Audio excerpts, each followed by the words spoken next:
Baik, selamat pagi teman-teman. Selamat pagi, Bu. Selamat pagi, Bu. Selamat Selamat pagi, pagi. Bu. Ya, berjumpa lagi ya dengan saya. Setelah kemarin bertemu di mata kuliah kehamilan 2. Sekarang adalah lanjutan dari mata kuliah kehamilan 2, yaitu mata kuliah asuhan kebidanan untuk kehamilan yang ketiga, di mana asuhan ini untuk pasien-pasien atau ibu-ibu dengan kondisi patologi. Ya, baik. Sebelum saya mulai perkuliahan, saya akan membagikan dulu kepada teman-teman terkait rencana program yang akan kita lakukan.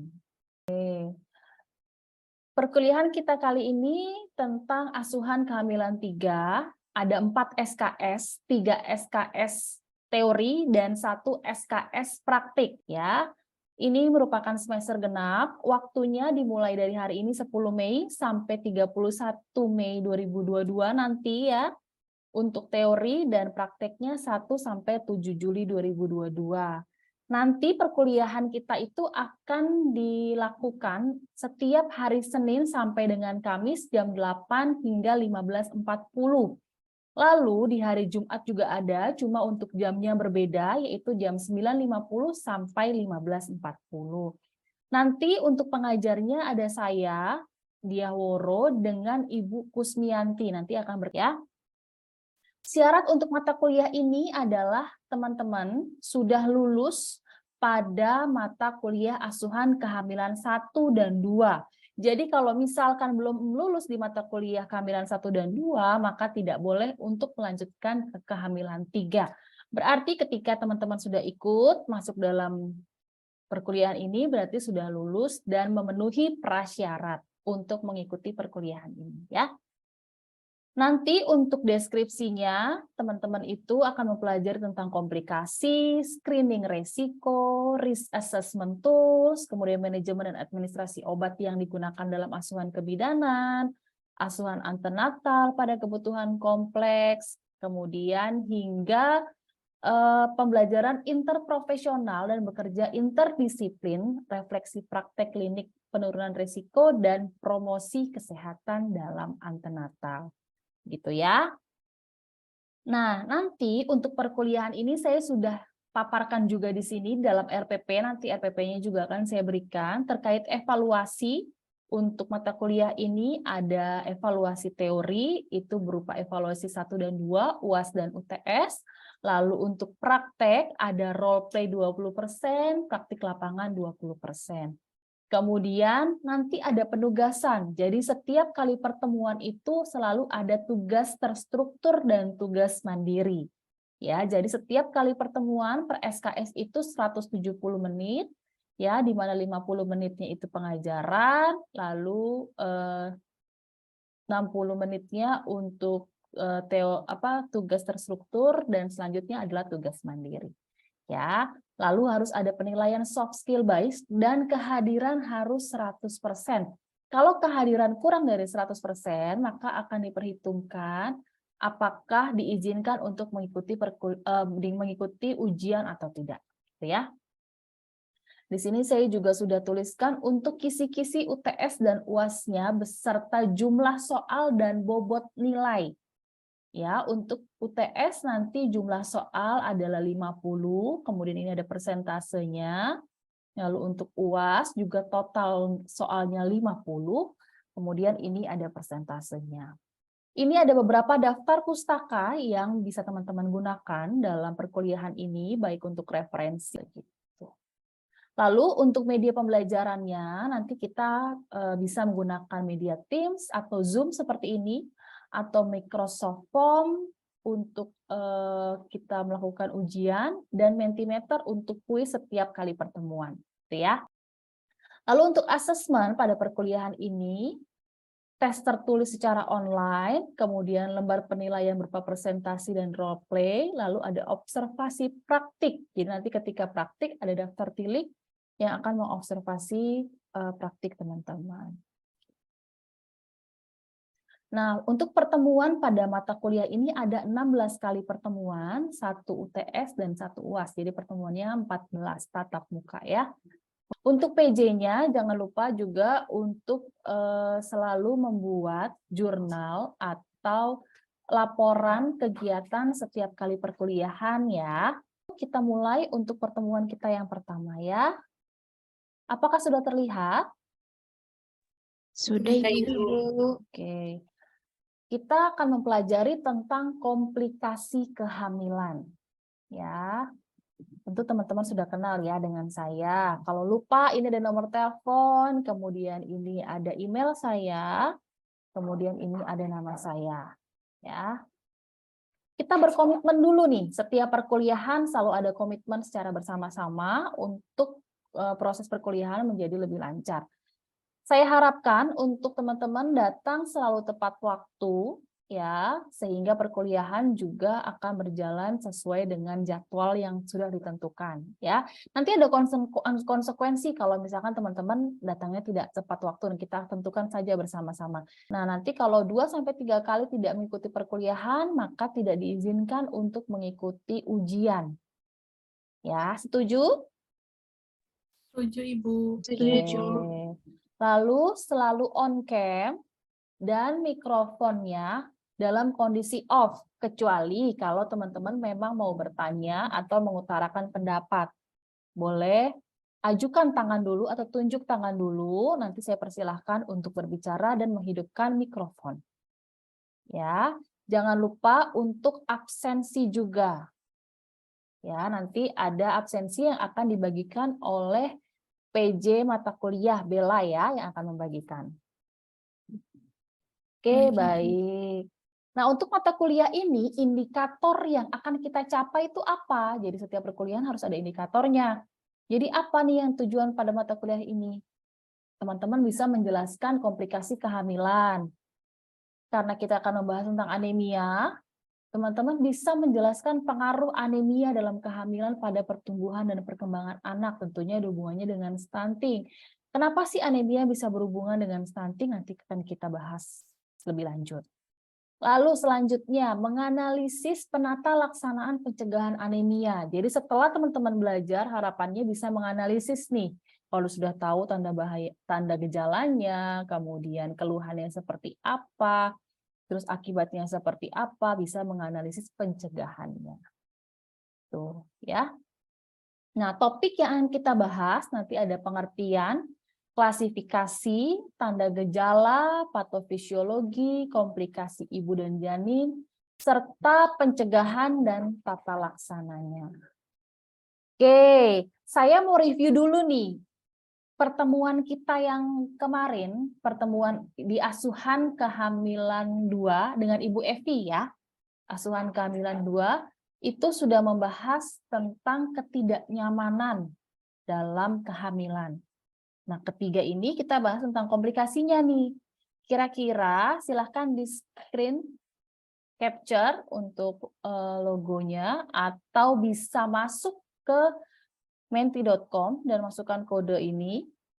Silahkan isi. Ini saya akan perlihatkan jawaban-jawaban yang sudah teman-teman tulis. Terlihat?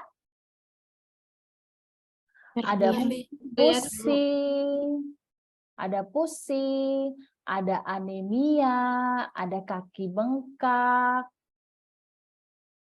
penyakit jantung. Sebutkan ketidaknyamanan kehamilan yang berisiko terjadi komplikasi. Kalau pusing nanti bisa menyebabkan komplikasi ke arah anemia, ya.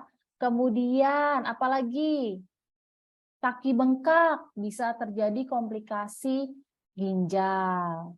Ya, penyakit jantung biasanya apa nih ketidaknyamanannya? Nyeri sesak di dada, Bu. Sesak dada. Oke. Kalau anemia, keluhannya?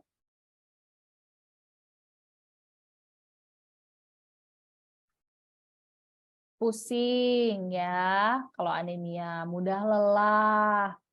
Begitu. Kadang-kala orang merasa pada saat hamil kok saya mudah lelah ya, kok saya pusing ya, tanpa diketahui bahwa kondisi tersebut atau keluhan-keluhan itu bisa saja menjadi suatu komplikasi pada masa kehamilan. sip. Berarti sudah paham ya untuk kehamilan 2.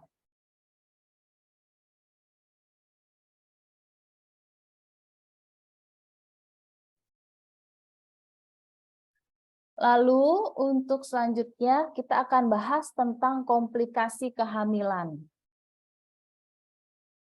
Komplikasi kehamilan itu apa definisinya? Kita bisa lihat di sini, komplikasi merupakan penyakit yang muncul karena adanya efek dari penyakit tertentu pada tubuh.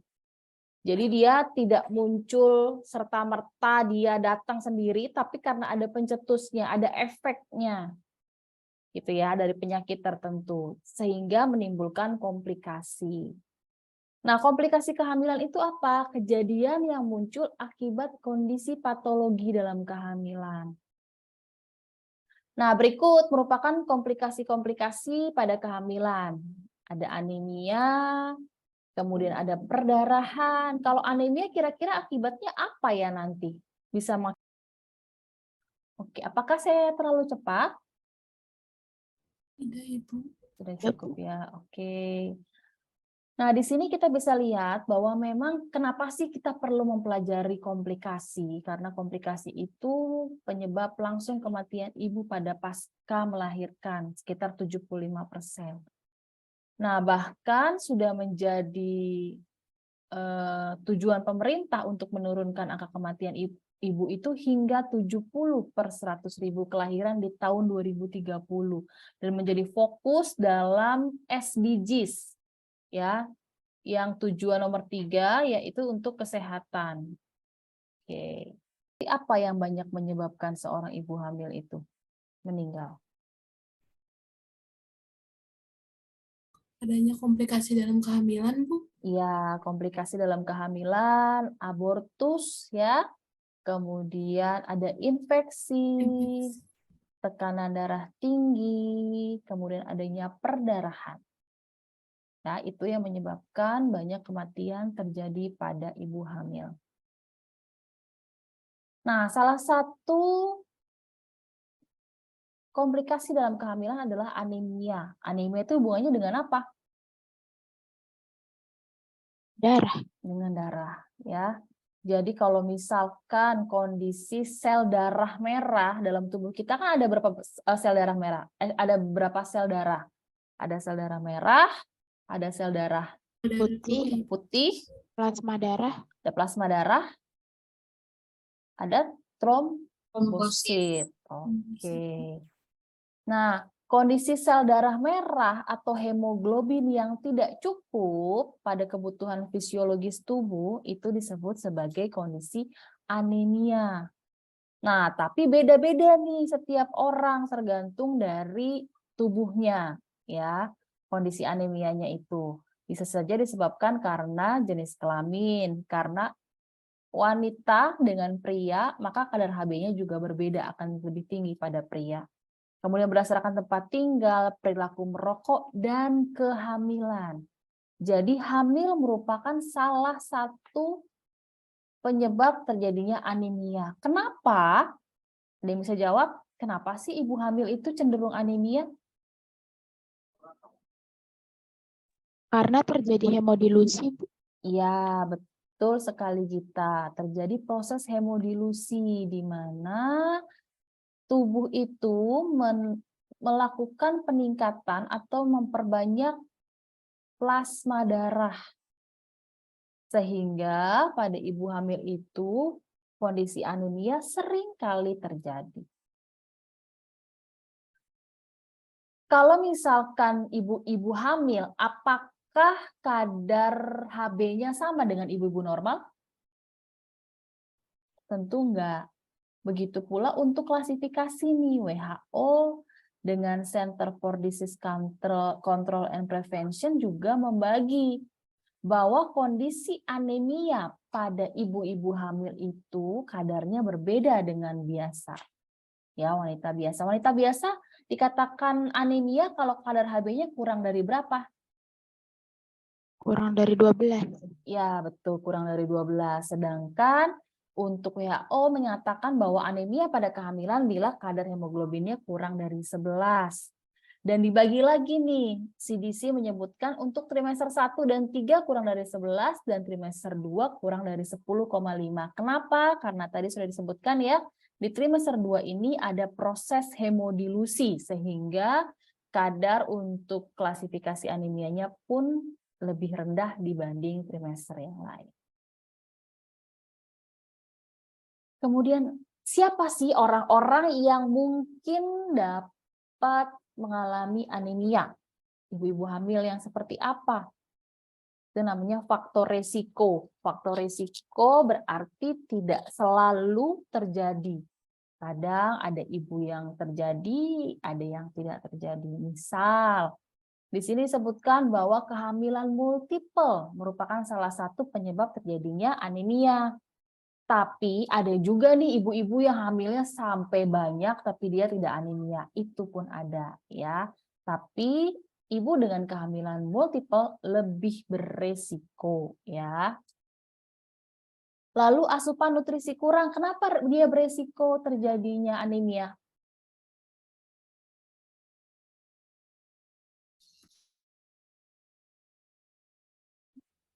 Kenapa?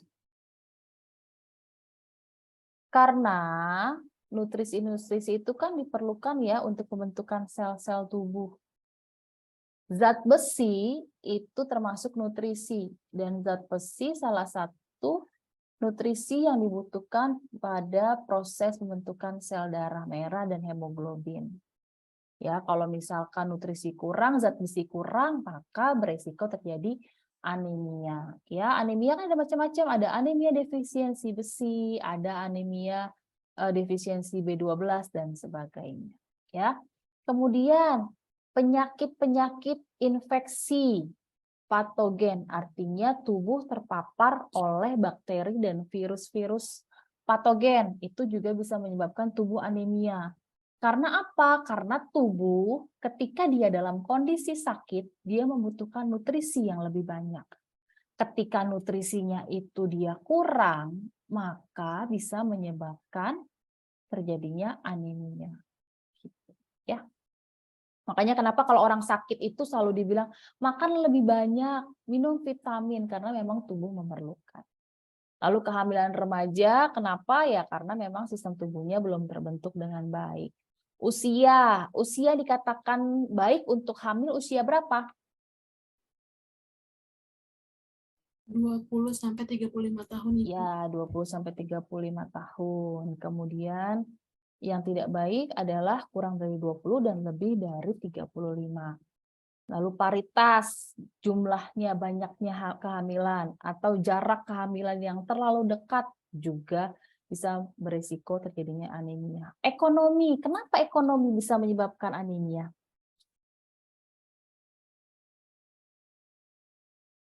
Karena ekonomi yang rendah bisa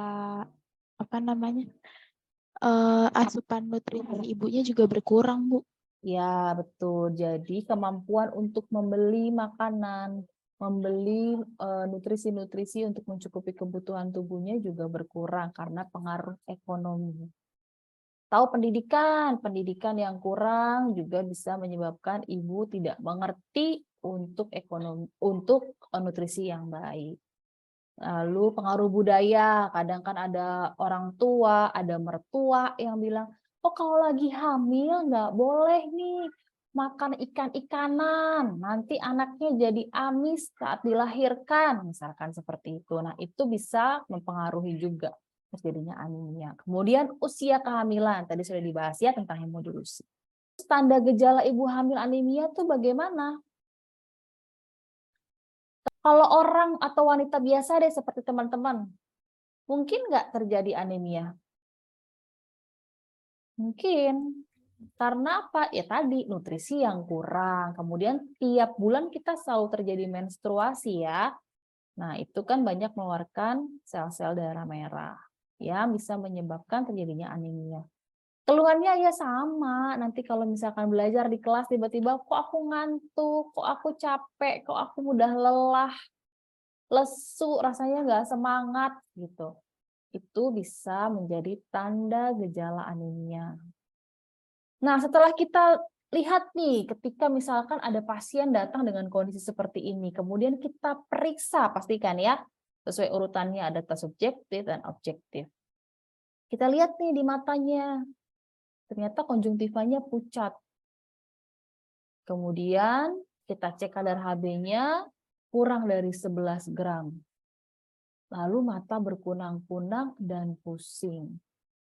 Nah, itu bisa menandakan bahwa ibunya memang sudah mengalami anemia. Kalau kurang dari 11 gram ini pada usia kehamilan berapa tadi? Trimester 1 dan 1 trimester dan 3. 3. Oke. Nah, ini ada patofisiologinya. Kenapa sih bisa terjadi anemia? Nah, tadi karena volume plasma meningkat usia kehamilan, jumlah eritrositnya tidak sebanding dengan peningkatan volume, akhirnya terjadi pengenceran, ibunya pucat, akralnya dingin, jadi anemia. Atau karena malnutrisi dan menstruasi yang berat sebelum kehamilan itu juga bisa menyebabkan Hb menurun, dan ketika dia hamil maka terjadi anemia yang berkepanjangan. Akibatnya, dampaknya apa sih anemia pada ibu hamil? Bisa keguguran atau abortus. Karena nutrisi yang kurang, akhirnya plasentanya tidak terbentuk dengan baik, kemudian mudah lepas. Mudah lepas, maka bisa terjadi abortus. Lalu perdarahan. Perdarahan bisa disebabkan karena kontraksi ibunya tidak baik nih pasca melahirkan, namanya inersia uteri. Kalau pasca melahirkan namanya atonia uteri, yang bisa mengakibatkan perdarahan berlangsung terus-menerus dan mengakibatkan kematian. Lalu, bila kondisi anemia ibu berat, bisa resiko bayinya sampai lahir mati. Atau kalau misalkan keguguran kan di usia kehamilan 20 minggu ya, di bawah 20 minggu. Kalau sudah di atas 20 minggu atau trimester 2 dan 3, bisa saja bayinya lahir secara prematur. Atau kalau lahirnya ternyata aterem atau sesuai dengan usia kehamilan, di atas 37 minggu, namun berat badannya bisa rendah dan bisa jadi pendek. Kenapa sih bayi-bayi dengan ibu anemia berat badannya bisa rendah, kemudian bisa lahir pendek? Kenapa?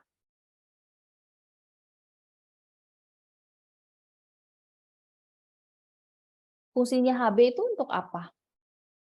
Membawa nutrisi ya, membawa nutrisi ke tubuh. Sedangkan bayi pada masa kandungan itu dia membutuhkan membutuhkan nutrisi yang dibawa oleh darah ibu. Kalau misalkan darah ibu itu, maksudnya kadar Hb ibu rendah, maka tidak ada nih pembawa-pembawa nutrisi ke bayi, sehingga bayinya bisa menjadi pertumbuhan janinnya terhambat atau berat badannya rendah, bahkan bisa terjadi stunting. Nah, anemia juga bisa menurunkan daya tahan tubuh, sehingga resiko rentan untuk terinfeksi.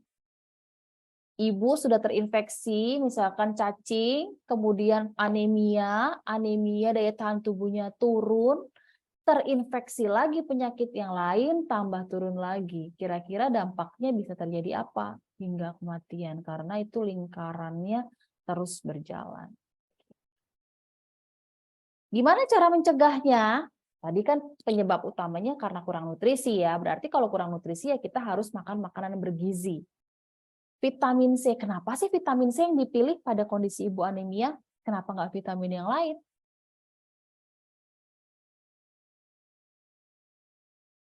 Karena vitamin C itu salah satu yang membantu proses penyerapan zat besi. Jadi kalau kalian makan nih, udah makannya bayam, kemudian makan hati, tapi minumnya teh atau kopi, maka proses penyerapannya tidak berlangsung dengan baik. Supaya cepat proses penyerapannya, maka minumlah vitamin C. Ya. Lalu tambahannya lagi supaya tidak anemia, suplemen-suplemen. Karena tubuh itu daya tahan tubuhnya rendah sehingga dia bisa terjadi anemia. Pola hidup sehat dan pemeriksaan kehamilan secara rutin. Jadi bisa dideteksi nih. Tadi kan anemia akibatnya adalah pertumbuhan janin terhambat, kemudian BBLR. Nah, itu bisa dideteksi semenjak dini. Tuh. Lalu ini ada tata laksana. Tata laksananya kita lihat apusan darah atau cek kadar Hb ya. Kalau misalkan tidak ada apusan darah, maka kita berikan tablet besi ya, kemudian asam folat 3 kali sehari. Tapi kalau ada apusan darah, maka kita bisa lihat nih apa yang ditemukan dari apusan darah tersebut. Ada anemia mikrositik, apa hipokrom, tinggal dipilih ya. Tergantung dari hasil pemeriksaannya. Lalu setelah ada baru kita periksa kadar ferritinnya, kemudian periksa kadar-kadar yang lainnya ya. Untuk tata laksana ini anemia-anemia dengan kondisi seperti ini itu bidan tidak bisa melakukan penata laksanaan. Jadi bidan hanya melakukan penata laksanaan awal, deteksi dini atau pencegahan. Nah, tadi kan ada nih terapi untuk penanganan anemia, salah satunya adalah minum tablet tambah darah. Gimana caranya untuk minum tablet tambah darah? Karena ternyata tablet tambah darah ini terbukti bisa menyebabkan ibunya mual. Jadi sebaiknya diminum pada malam hari sebelum tidur dan agar lebih baik penyerapannya, minum bersama makanan yang mengandung vitamin C. Ya, tidak dianjurkan minum dengan susu, teh, kopi, tablet kalek atau obat sakit mah. Tablet kalek ini juga biasanya diberikan pada ibu hamil, jadi ada baiknya tidak diminum secara bersama-sama, ya. Apabila setelah minum tablet tambah darah, tinjanya akan jadi hitam, jangan khawatir karena ini tidak bahaya karena memang itu efek dari konsumsi tablet tambah darah. Oke. Berikut adalah referensi yang saya pergunakan. Baik, apakah ada pertanyaan sampai di sini? Sudah cukup jelas, Ibu. Sudah cukup jelas, baik. Nah, di sini saya ada evaluasi sedikit terkait perkuliahan hari ini. Silahkan buka browsernya, lalu di-scan QR berikut. Wah, semuanya jawab benar ya. Tadi sudah selesai saya bagikan terkait evaluasi hari ini. Jadi tadi, apa penanganan anemia salah satunya? Minum tablet tambah darah, Bu. Minum tablet tambah darah. Apa akibat dari anemia pada bayi? BBLR, Bisa stunting. stunting BBLR. Oke. Baik, terima kasih untuk perhatiannya. Berarti tadi sudah sama-sama menyimak ya. Oke, selanjutnya ada tugas yang akan saya berikan buat teman-teman. Silahkan untuk tugas terstruktur membaca jurnal terkait anemia. Ini ada 3 link jurnal, silahkan teman-teman baca. Lalu cari tambahan 2 jurnal lain, lalu buat pembahasan terkait anemia tersebut. Ya, nanti kita akan presentasikan di pertemuan berikutnya. Itu untuk tugas terstruktur. Lalu untuk tugas mandiri, silahkan cari satu kasus dalam kelompok terkait komplikasi kehamilan. Ya. Sampai sini ada pertanyaan untuk tugasnya? Sudah cukup jelas, Ibu. Itu dibuat di PPT apa Word? Ya, buat di PPT untuk dipresentasikan dan di Word. Oke, baik, terima kasih. Demikian pertemuan. Untuk pertanyaan lebih lanjut bisa menghubungi ke PJ mata kuliah, nanti PJ mata kuliah akan melanjutkan ke saya untuk pertanyaannya. Oke, baik, dokumentasi dulu. Oke, saya foto ya, Bu. 1, Oke, 1, 2. 2. Baik, Bu, sudah. Oke, terima kasih Sylvia. Sampai ketemu.